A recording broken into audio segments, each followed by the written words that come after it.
امبارح بدأ دور ال 16 بمباراة أنجولا وناميبيا وفازت أنجولا 3-0، ومباراة نيجيريا والكاميرون وفازت نيجيريا 2-0. دور ال 16 بدأ بقوة وشفنا كورة غير اللي شفناها في دور المجموعات.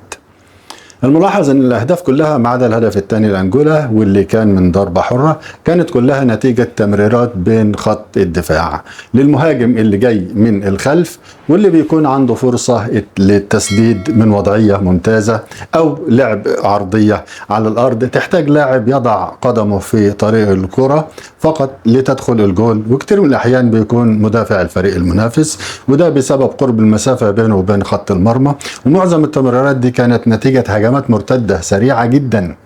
التمريرات دي اتلعبت علينا كتير في الثلاث مباريات السابقة ولم نحسن التعامل معها، وانا شايف ان احنا ما عندنا سرعة ارتداد في الهجمات المرتدة. هدفين في المباراتين كانوا نتيجة الضغط على المدافع واستخلاص الكرة منه وتسجيل الهدف.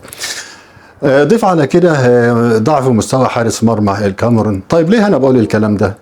في ظل الغيابات في صفوف فريقنا محمد صلاح وبعده الشناوي ثم امام عاشور واخيرا مرموش، غيابات مؤثره جدا تربك خط او خطط اي مدرب، فما بالك لو كان المدرب ده فيتوريا.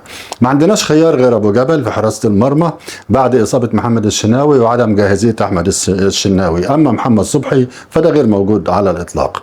ربنا يستر ولا يصاب ابو جبل. حجازي لاعب كبير لكنه عائد من اصابات تقيله متكرره فمش في المستوى المطلوب، وكذلك النني في غير مستوى.